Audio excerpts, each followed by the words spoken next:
prazer, eu sou a Zezé Barino, professora de português, que sem dúvida é a matéria mais bonita do mundo, e gostaria de conversar um pouco com você sobre o concurso para Resende Costa, Minas Gerais.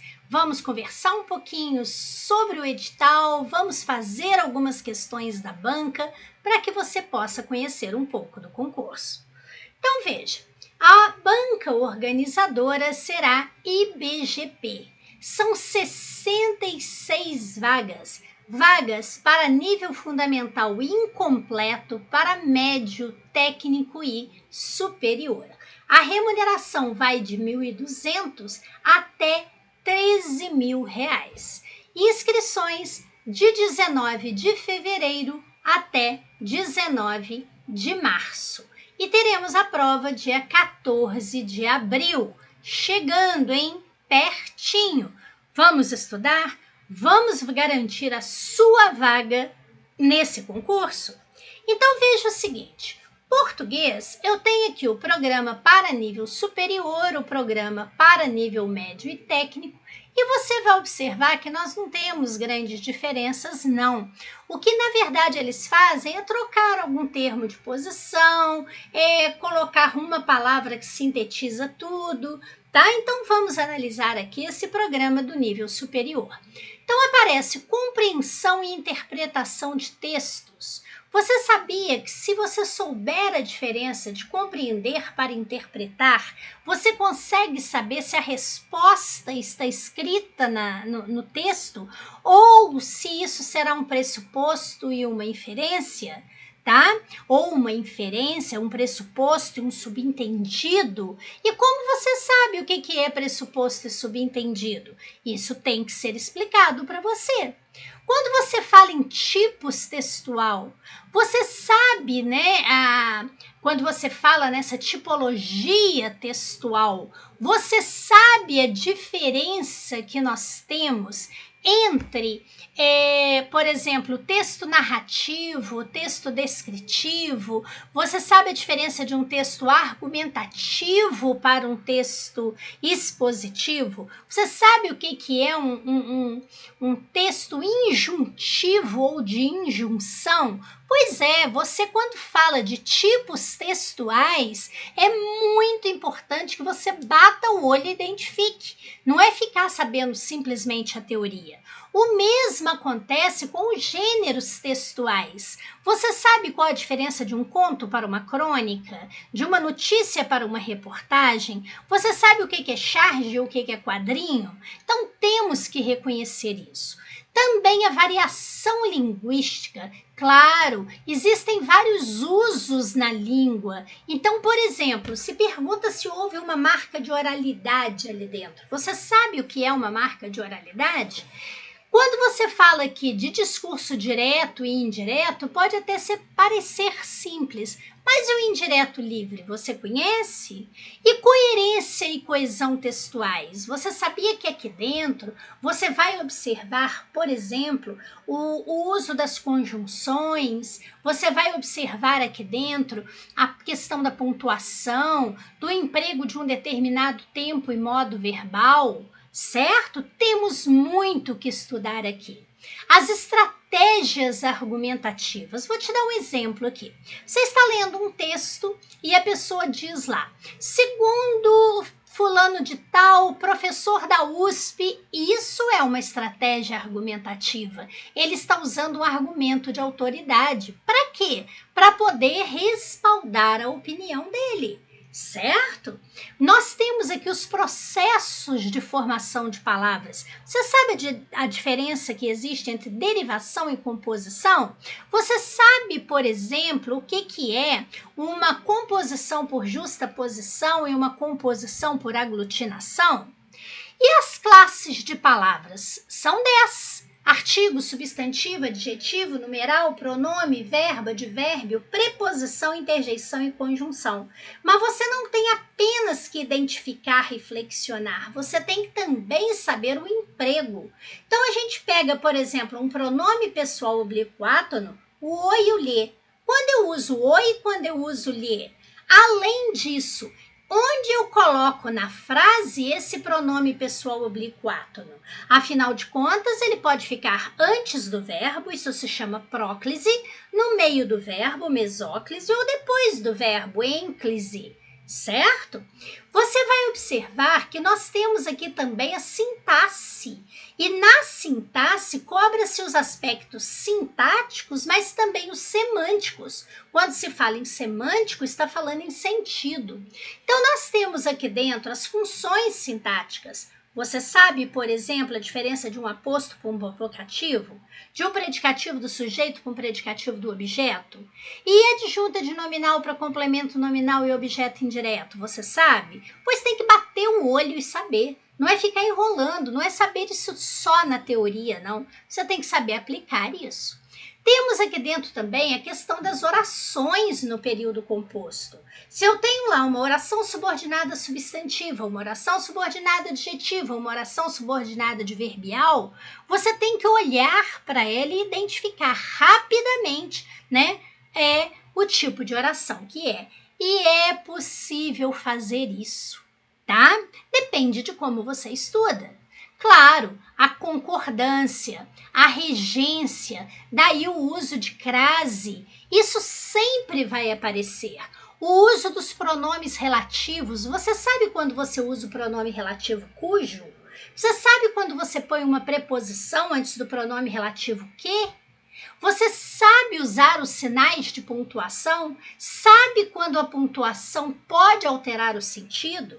Temos aqui a ortografia oficial, que não é apenas o emprego de letra. A palavra escreve com S ou com Z. Não! Nós temos aqui dentro também parônimos e homônimos. Você sabe a diferença de infringir para infligir?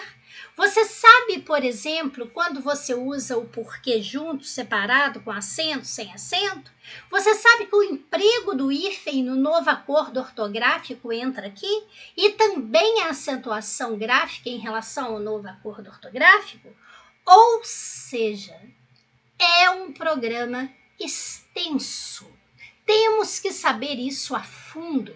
Temos que estudar isso bem estudado e temos que fazer exercícios da banca, provas da banca, para que a gente possa conhecer como eles cobram isso, certo? Bem, é por essa razão que eu montei para você o meu curso de português da banca IBGP. É um curso de português em questões. Eu resolvo com você 150 questões da banca. Como? Bem, eu pego lá uma primeira prova com 10 questões da banca IBGP, passo para você corrigir, fazer e corrigir. Você faz, você corrige, você anota suas dúvidas e aí depois você vai assistir ao meu vídeo. Eu vou começar o meu vídeo com o texto, mostrando como você lê esse texto, não precisando ler toda hora de novo, lendo apenas uma vez. Eu vou mostrar para você marcas nesse texto que fazem você acertar questões, né, que muita gente vai ficar perdendo tempo. São dicas preciosas na leitura. Aí eu vou para a primeira questão. E aqui eu começo a explicar para você desde o enunciado. Eu começo a explicar termos que você possa não conhecer, né? Então lá, por exemplo, aparece lá a interlocução. Você sabe o que é interlocução? Então eu vou explicar isso para você. Como também possível pegadinha nesse enunciado, certo? Depois eu explico para você por que a resposta é A e não B, como todo mundo acha. E aí eu explico também as outras opções, uma por uma. Vamos supor que essa questão aqui envolva a diferença entre oração subordinada, né, substantiva, oração subordinada adjetiva e oração subordinada adverbial. O que eu faço? Eu explico isso daqui para você de uma maneira rápida, certeira, sem ficar dando volta na matéria, não. E em seguida eu aplico isso na questão para você ver como isso funciona. Depois eu vou para a questão número 2. E lá na questão número 2 eu vou para o enunciado, vou para as opções. Isso aqui envolve a diferença entre compreensão e interpretação. Como você vai saber a diferença de um para o outro? Eu explico e mostro para você alguma dica no enunciado que mostra se é uma questão de compreensão e a resposta estará escrita no texto ou se é de interpretação e será, portanto, uma inferência, um pressuposto, um subentendido. Explico para você o que é pressuposto e o que é subentendido. Então, o que você vai fazer? Você vai exercitar. Em seguida, vai assistir a minha aula como se eu estivesse aí do seu lado dando aula para você, com a vantagem de que você pode pausar para fazer as anotações, você pode assistir a quantas vezes você quiser, tá? Então, isso é muito importante. Nós também temos o auxílio de PDF. Por que nós temos o auxílio de PDF? Por exemplo, conjunção. Temos que saber a lista de conjunção. Então, eu tenho lá um PDF de uma página. Você vai imprimir, vai colar lá no seu caderninho onde você está escrevendo as minhas explicações. Nós acabamos essa prova. Você ainda ficou em dúvida numa questão? Não tem problema não. Mande para mim e eu respondo diretamente para você. Bom, não é? Você conhece a banca IBGP? Vamos fazer 2 questões desta banca com você. Veja que eu selecionei aqui IBGP 2023, uma prova para a Prefeitura de Brumadinho para psicólogo, uma prova de nível superior. Então, olha só, é correto afirmar que o trecho para tentar, está lá no texto esse trecho. Então diz, no contexto em que se encontra, contexto é a situação. É a situação onde se encontra. Zezé, mas eu não tenho a situação. Pois é, você vai ver que você vai conseguir fazer a questão normalmente. Poderia ser corretamente substituído por. Então, a primeira coisa que você vai observar aqui é esse para, que eles poderiam ter colocado aqui algum elemento que o substituísse. Eles colocaram para que, mantiveram para que e para que. Não tem problema, o para, ele é a mesma ideia de finalidade do para que, mas eles poderiam ter colocado aqui a expressão a fim de, porque o a fim separado, como eu escrevi aqui, ele quer dizer a finalidade. Agora, se eu escrever o afim junto, ele indica afinidade, semelhança. Quer dizer, se eles escrevessem esse, estaria errado. Esse estaria correto, tá? Esse de cá eu uso, por exemplo, meu pensamento está afim com o seu. Quer dizer, está afinado, é semelhante ao seu, certo? Mas não, eles só ficaram com a estrutura focando nessa questão do tentar aqui. A primeira coisa que eu quero observar com você é que essa forma tentar-se-á que aparece aqui, isso é o que a gente chama de mesóclise. A mesóclise é quando você põe esse pronome no meio do verbo, tá? Você abre o verbo e coloca esse pronome lá dentro. O que você observa? Isso só acontece quando o verbo está no futuro do presente, que a coisa vai acontecer. Por exemplo, você passará no concurso, então vai virar presente. E ele também passaria no concurso se estudasse conosco. Então, nesse caso, futuro do pretérito não vai acontecer. Ficou aí, né, o fato dele passar lá no passado. Bem, a gente só usa nessa situação.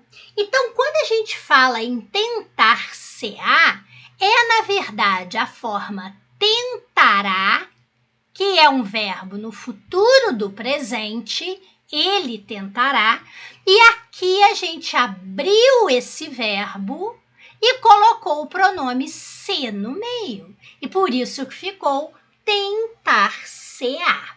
Você vai ver que lá em cima, quando a gente fala para tentar, não existe essa ideia de futuro. Então, não pode ser nem a letra B, nem a letra D. Porque letra B e letra D, nós teríamos aqui sim a forma tentará, que seria futuro. Lá em cima eu não tenho tentará. Eu tenho tentar, algo que está para ser feito agora. Então, não é futuro. Ótimo. Agora vamos lá. Seria para que seja tentada ou para que se tenta? Cuidado! Por quê? Porque nós temos aqui a forma para que se tenta. Não, esse para que se tente. É a ideia subjuntiva que existe aqui dentro, de possibilidade. Então, o erro aqui está na forma tenta, não é tenta, é tente. Então, aqui, olha, para tentar o concurso é necessário estudar.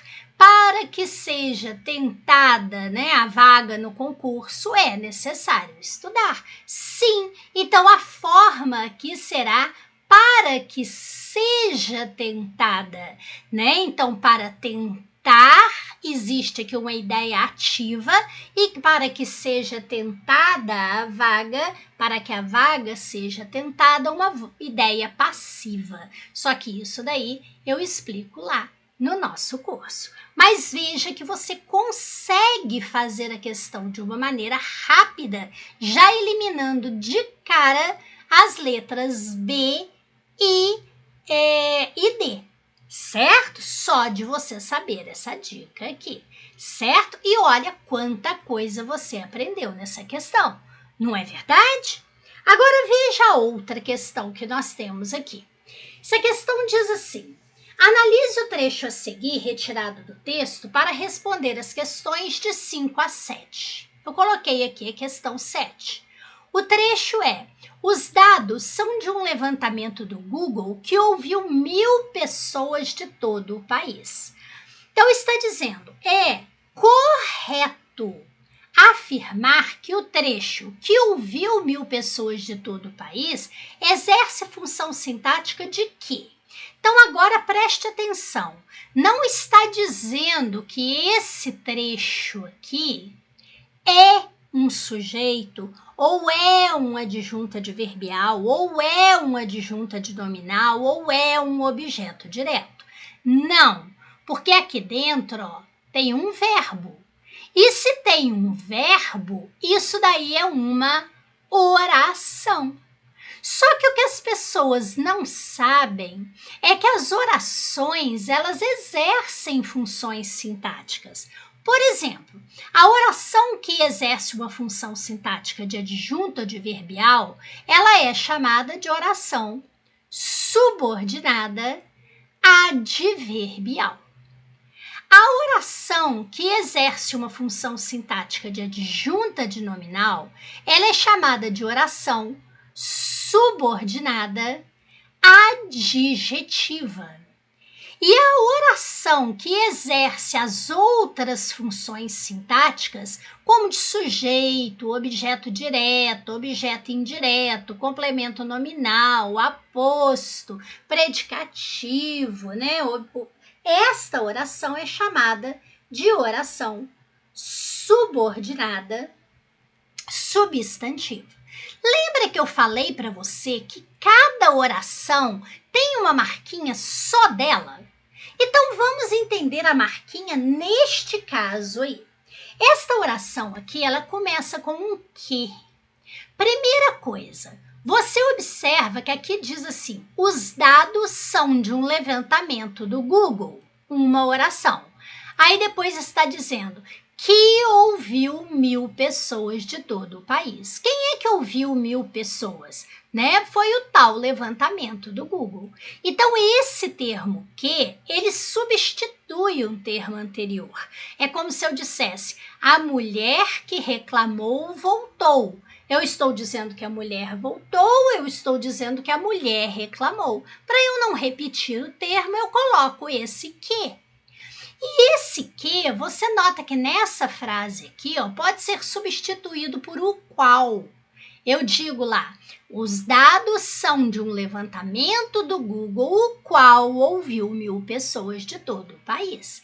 Na frase da mulher, a mulher, né, a qual reclamou não voltou. Tá vendo? Ele pode ser trocado por o qual, a qual, os quais, as quais, depende do que é o termo anterior, se ele é masculino, se ele é feminino e etc. Pronto. Entendeu isso aí? Ótimo. Então você acabou de descobrir que esse que aqui, ó, ele é um pronome relativo. Então, se você está substituindo o termo anterior, se você pode trocá-lo por o qual, a qual, os quais, as quais, isso é um pronome relativo. Ótimo. A oração iniciada por pronome relativo sempre, ouviu? Será uma oração subordinada adjetiva. E toda oração subordinada adjetiva desempenha uma função sintática de quê? De adjunto adnominal. Resposta letra C. Tá vendo? Então, uma dica rápida, né, de saber que a oração iniciada por pronome relativo é uma oração subordinada adjetiva, não permite você errar essa questão e que muito concorrente vai ficar agarrado e você não. Percebeu? É assim que a gente deve estudar para concurso público. Por isso, eu proponho o meu curso de português em questões nas quais eu vou fazer, né, a explicação do conteúdo necessário, como você viu eu fazendo nessas 150 questões da banca IBGP. Pode ter certeza que você terá muita qualidade. E eu convido você também a conhecer o curso de informática do Paulo França. Pode ter certeza que com o tio Paulo você fecha essa prova de informática. E, por que não, fazer a nossa dobradinha, tá? Português, informática, por um precinho muito humano. Você terá muita qualidade por um precinho muito humano. Queremos fazer parte da sua vitória, certo? Muito obrigada, fique com Deus, paz e luz para você.